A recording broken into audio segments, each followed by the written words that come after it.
Hi, how are you? I wanted to introduce you to this book that I talked about in the blog, Stress for Success. So this book was recommended to me when I came in and I was feeling very anxious, and my doctor asked me what was I doing to manage my stress. And I said, that's fine. I'm not stressed. And he said, yes, you are. What about your job is not stressful? You manage a team, you take care of their family, dancers and their families, you are running a business. Like, what about this isn't stressful? And I'm like, oh, okay, maybe these health problems I'm having are stress related. He's like, but it doesn't have to be bad. It doesn't have to turn into anxiety.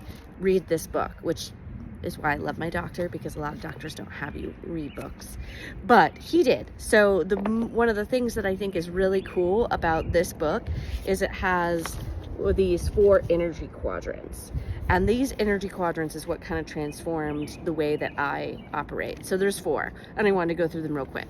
So the first one here is high positive. So this is like high energy and positive emotion. So we've got excitement, we're ready to go, everything is amazing. If we flip the emotion and make it negative, so we have high energy and we're negative, that's where we've got anxiety.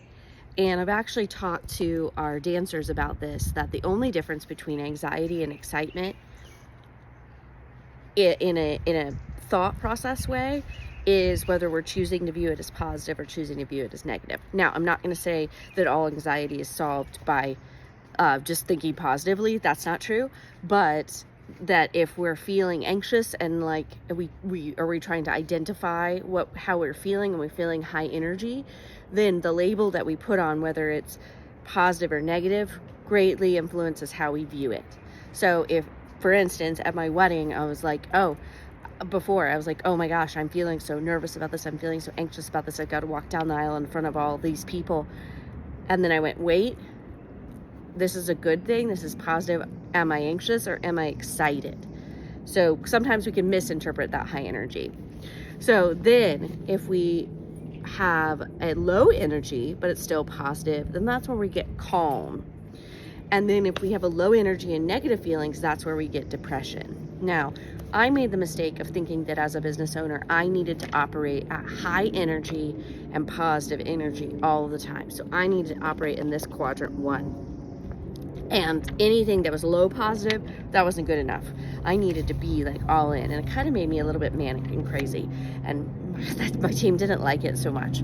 And what I learned was that if we operate too much in this, then we burn out and our body is forced to recover in low negative.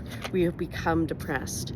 So kind of vacillating between high energy, or the high positive, and the low positive is really healthy and a good idea to do. So we have to allow ourselves to rest and recover on this low positive. Just being like low energy, but like it's good, like it's a good day, I'm having a low energy day, that's okay. And we have to give ourselves permission to that.